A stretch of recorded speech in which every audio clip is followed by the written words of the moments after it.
कल्पना कीजिए, आप एक ऐसी जगह पर हैं जहां आपकी चीख सुनने वाला कोई नहीं है, जहां रात का अंधेरा अपने साथ अनजाने खतरों को लाता है, जहां भूख आपको अपने ही मांस को घूरने पर मजबूर कर देती है, जहां आपका अकेला दोस्त आपका पागलपन है। ये कोई कल्पना नहीं, ये हकीकत थी 26 साल की क्लारा की। 456 दिन, एक लड़की, एक वीरान टापू और हजारों खूनी रातें। आज आप देखेंगे कि कैसे एक आम लड़की 456 दिन तक जिंदा रहकर मौत को मात दी। ये कहानी कमजोर दिल वालों के लिए नहीं है, क्योंकि ये कहानी आपको तोड़ कर रख देगी। कहानी का आगाज होता है 15 जून 2023 की एक सुबह से। अमेरिका के चहल पहल वाले शहर सैन फ्रांसिस्को में 3 दोस्त रहते थे। 26 साल की क्लारा, जिसकी आंखों में तूफानों से लड़ने के सपने थे, उसका जुनून था दुनिया के अनछुए कोनों को खोजना। उसकी सबसे अच्छी दोस्त थी 25 साल की माया, और उनका तीसरा साथी था 28 साल का लियाम, एक निडर और अनुभवी नाविक। तीनों अपनी रोज की बोरिंग जिंदगी से एक ब्रेक चाहते थे। वे छुट्टियां बिताने और साथ ही एक नया द्वीप एक्सप्लोर करने का प्लान बनाते हैं। उन्होंने मिलकर एक साहसिक और खतरनाक फैसला किया। वे एक ऐसे द्वीप पर जाएंगे जहां इंसान के कदम आज तक नहीं पड़े थे। एक पुराने समुद्री नक्शे में उन्हें वो द्वीप मिला, एथिलगार्ड आइलैंड। ये प्रशांत महासागर के बीचों बीच एक छोटा सा हरा बिंदु था। उन्होंने अपनी छोटी लेकिन मजबूत जहाज द एल्बाट्रॉस को तैयार किया। जहाज पर महीनों का राशन, पानी और हर जरूरी सामान लादा गया। उनका उत्साह 7वें आसमान पर था। वे एक नई दुनिया खोजने जा रहे थे। वे खुशी खुशी अपनी मंजिल की ओर निकल पड़े। एक ऐसा सफर जो उनकी दोस्ती और हिम्मत का सबसे बड़ा इम्तिहान लेने वाला था। 4 दिनों तक अथाह नीले समंदर पर उनका सफर जारी रहा। हर दिन सूरज उगता और समंदर के पानी को सुनहरा कर देता। उन्होंने डॉल्फिन्स को अपनी जहाज के साथ रेस लगाते देखा। चौथे दिन 19 जून की सुबह दूर क्षितिज पर उन्हें एक धुंधली सी हरी लकीर दिखाई दी। जैसे जैसे वे करीब पहुंचे, वो लकीर एक विशाल द्वीप में बदल गई। एथिलगार्ड आइलैंड उनकी कल्पना से कहीं ज्यादा भव्य और वीरान था। उसका जंगल इतना घना था कि सूरज की रोशनी भी जमीन तक न पहुंच पाए। किनारों पर नुकीली काली ज्वालामुखी चट्टानें खड़ी थीं। इन चट्टानों से लहरें टकराकर एक रहस्यमयी संगीत पैदा कर रही थी। हवा में जंगली फूलों की मीठी और सड़ी हुई लकड़ी की अजीब सी महक घुली हुई थी। अनदेखे रंग बिरंगे पक्षियों की आवाजें जंगल से आ रही थी। ये जगह जितनी खूबसूरत थी, उतनी ही डरावनी भी लग रही थी। लियाम ने जहाज को एक शांत और सुरक्षित खाड़ी में लंगर डालकर रोक दिया। तीनों ने अपनी छोटी नाव से द्वीप पर पहला कदम रखा। उन्हें लगा जैसे वे किसी दूसरी दुनिया या किसी दूसरे युग में आ गए हों। वे इस अनछुई खूबसूरती को देखकर पूरी तरह से खो गए थे। उन्हें ये एहसास बिल्कुल नहीं था कि वे स्वर्ग नहीं, एक पिंजरे में दाखिल हुए हैं। एक ऐसा पिंजरा जहां से निकलना नामुमकिन था। द्वीप पर उनके पहले 7 दिन किसी जादुई सपने की तरह थे। हर दिन वे एक नई और हैरान कर देने वाली चीज खोजते। उन्होंने रात में चमकने वाले नीले रंग के मशरूम देखे। उन मशरूम्स की रोशनी में जंगल किसी दूसरी दुनिया का लगता था। उन्हें एक बहुत पुरानी टूटी फूटी झोपड़ी मिली जो लताओं से ढकी थी। ये किसी भूली बसरी सभ्यता का आखिरी निशान लग रहा था। वे दिन भर द्वीप को नापते और रात में आग जलाकर अपनी खोजों का जश्न मनाते। ये उनकी जिंदगी का सबसे बेहतरीन समय था। वे आजाद और खुश थे, लेकिन उनकी ये खुशी सिर्फ 7 दिनों की मेहमान थी। 26 जून की सुबह उनके लौटने का दिन आ पहुंचा। उन्होंने अपना सारा सामान वापस द एल्बाट्रॉस पर लाद लिया। लियाम ने मुस्कुराते हुए जहाज का इंजन स्टार्ट करने के लिए चाबी घुमाई, लेकिन इंजन से सिर्फ एक खट की आवाज आई और फिर गहरी खामोशी छा गई। उसने दोबारा कोशिश की, फिर दोबारा, पर इंजन स्टार्ट नहीं हुआ। घंटों की मशक्कत के बाद भी वे उसे ठीक नहीं कर पा रहे थे। जहाज का रेडियो और कम्युनिकेशन सिस्टम भी पूरी तरह से बंद हो चुका था। अब वे दुनिया से कट चुके थे। मदद मांगने का कोई रास्ता नहीं था। वो स्वर्ग जैसा द्वीप अब एक भयानक जेल की तरह लग रहा था। उनकी आंखों में खुशी की चमक की जगह अब खौफ ने ले ली थी। उनके पास एक आखिरी उम्मीद बची थी। जहाज पर रखी एक छोटी मोटा बोट, इमरजेंसी लाइफ बोट थी, मगर उस पर एक बड़ी समस्या लिखी थी। क्षमता सिर्फ 2 व्यक्ति। तीनों एक साथ उस पर बैठकर नहीं जा सकते थे। ये नामुमकिन था। एक लंबी खामोश और तनावपूर्ण रात के बाद एक दिल तोड़ देने वाला फैसला हुआ। लियाम और माया उस लाइफ बोट से मदद लाने के लिए निकलेंगे। क्लारा जहाज पर ही उनका इंतजार करेगी। लियाम ने नक्शे के हिसाब से बताया कि उन्हें 8 दिनों में लौट आना है। उन्होंने क्लारा के लिए 10 दिनों का खाना और पानी का स्टॉक छोड़ा। साथ में एक फ्लेयर गन भी दी ताकि जरूरत पड़ने पर वो सिग्नल दे सके। 27 जून की सुबह क्लारा के लिए उसकी जिंदगी की सबसे मुश्किल सुबह थी। उसने रोते हुए अपने दोनों दोस्तों को गले लगाया। हम जल्द लौटेंगे क्लारा, हिम्मत मत हारना। क्लारा द एल्बाट्रॉस के डेक पर खड़ी उन्हें दूर जाते हुए देखती रही। वो तब तक देखती रही जब तक नाव समंदर में एक छोटा सा बिंदु बनकर गायब नहीं हो गई। वो वापस जहाज के अंदर बने छोटे से कैबिन में आ गई जो अब उसका घर था। उसने कैबिन की दीवार पर पहला निशान खींचा, दिन 1। हर सुबह वो उम्मीद से समंदर को देखती और दीवार पर एक और निशान खींच देती। 10 दिन बीत गए, 10 निशान खिंच गए, लेकिन कोई वापस नहीं आया। 11वें दिन की सुबह सूरज उगा, पर क्लारा की उम्मीद का सूरज डूब चुका था। वो समझ गई थी वो इस अनजान दुनिया में अब बिल्कुल अकेली थी।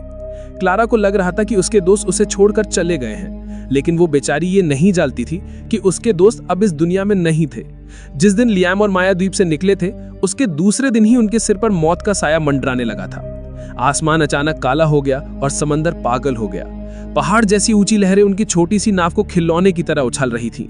लियाम अपनी पूरी ताकत से नाव को संभालने की कोशिश कर रहा था, लेकिन उस भयानक तूफान के सामने उनकी हिम्मत जवाब दे गई। एक दैत्याकार लहर ने उनकी नाव को हवा में उछाला और पलट दिया।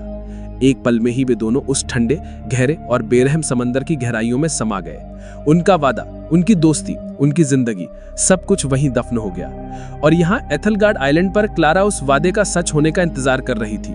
एक ऐसा वादा जो कभी पूरा होने के लिए था ही नहीं। वो हर रात जहाज के कैबिन में दुबकी रहती, तूफान की आवाज सुनती और ये सोचती कि उसके दोस्त कहाँ होंगे। उसे नहीं पता था कि जिस तूफान से वो डर रही है, वही तूफान उसके दोस्तों को उससे हमेशा के लिए छीन चुका है। उसका इंतजार अब कभी खत्म नहीं होने वाला था। वो उस द्वीप पर अकेले रहने और अकेले मरने के लिए छोड़ दी गई थी। दोस्तों के जाने का यकीन उसे अंदर से तोड़ चुका था। अब लड़ाई सिर्फ जिंदा रहने की थी, हर एक सांस के लिए जंग। खाना हफ्तों पहले खत्म हो चुका था। वो कई कई दिनों तक भूखी रहती, पेट में पत्थर बांधकर। पीने के लिए पानी का कोई झरना नहीं था, वो सिर्फ बारिश पर निर्भर थी। जब हफ्तों बारिश ना होती तो प्यास से उसका गला सूख कर कांटा हो जाता। वो सुबह पत्तों पर जमी ओस की बूंदों को चाटकर अपनी प्यास बुझाती। रातें सबसे ज्यादा खौफनाक थीं। जंगली सुअरों के झुंड जहाज के आसपास घूमते और जमीन खुरचते। उनकी घुरघुराने की आवाज सुनकर क्लारा की रूह कांप जाती थी। वो कैबिन का दरवाजा कसकर बंद कर लेती और खामोशी से सुबह का इंतजार करती। लेकिन भूख किसी भी डर से बड़ी होती है। एक दिन कई दिनों की भूख से तड़पकर उसने एक फैसला किया, अगर जीना है तो मारना होगा। उसने जहाज से मिले लोहे के एक टुकड़े को पत्थर पर घिसकर एक धारदार भाला बनाया। उसने एक खतरनाक जंगली सुअर का शिकार करने की ठानी। ये एक जानलेवा फैसला था, जिसमें एक चूक का मतलब मौत था। लेकिन क्लारा के पास अब खोने के लिए कुछ नहीं बचा था। क्लारा की जिंदगी अब एक रूटीन बन चुकी थी। शिकार करो, जिंदा रहो। उसने कई हफ्तों की कोशिश और कई चोटों के बाद अपना पहला शिकार किया। उस दिन उसने कई महीनों बाद पेट भरकर मांस खाया था। लेकिन हर शिकार एक जानलेवा जंग होती थी।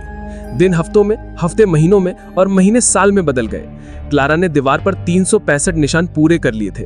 1 साल बीत चुका था। शहर की वो नाजुक लड़की अब पूरी तरह से एक जंगली योद्धा बन चुकी थी। उसने सुअरों की खाल से अपने लिए मजबूत लिबास बनाया था। अकेलेपन से लड़ने के लिए उसने बांस से एक छोटी सी बांसुरी बना ली थी। हर शाम वो उस पर दर्द भरी धुनें बजाती, जो उस वीरान द्वीप पर गूंजती थीं। समय बीतता रहा। दीवार पर निशानों की संख्या 400 पार कर चुकी थी। क्लारा अब शारीरिक रूप और मानसिक रूप से थक चुकी थी, टूट चुकी थी। एक दोपहर वो उदास बैठी जहाज के डेक से समंदर को देख रही थी। तभी उसे दूर क्षितिज पर एक बिंदु दिखा। वो एक जहाज था। क्लारा की सूखी रगों में अचानक जैसे खून की बाढ़ आ गई।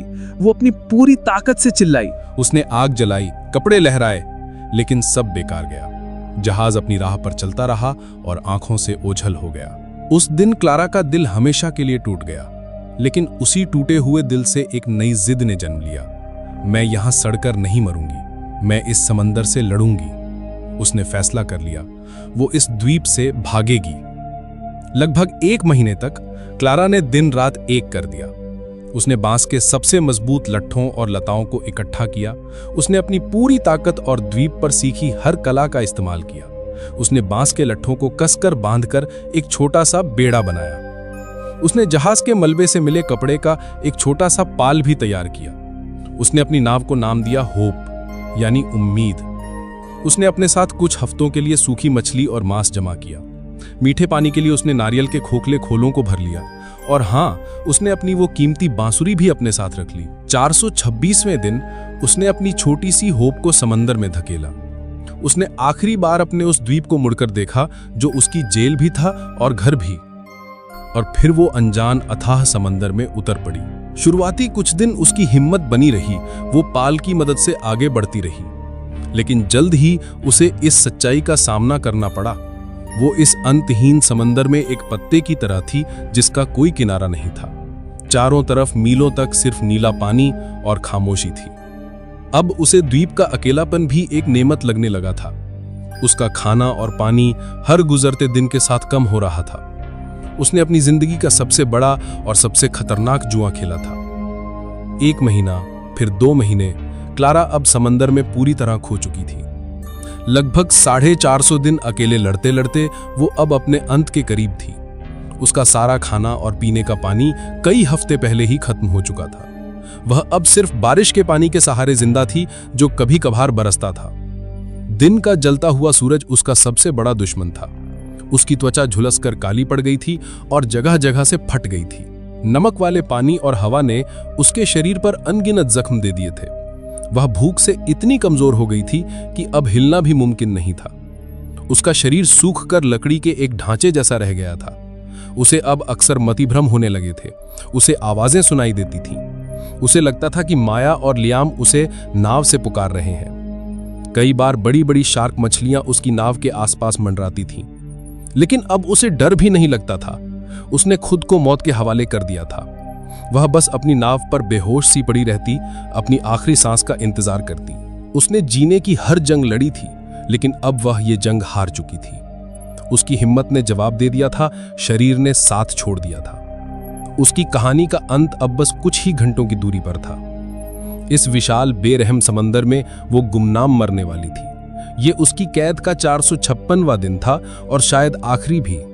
वह अर्ध बेहोशी की हालत में थी जब उसे एक बहुत दूर से आती हल्की सी गूंज सुनाई दी। शायद ये भी उसका एक वहम था, उसने सोचा। लेकिन गूंज बढ़ती गई। ये एक इंजन की आवाज थी। उसने अपनी जिंदगी की बची खुची सारी ताकत लगाकर अपनी गर्दन उठाई। दूर, बहुत दूर नहीं, उसे एक जहाज दिखाई दिया। ये एक बड़ा रिसर्च वेसल था जिसका नाम था ओरायन स्टार।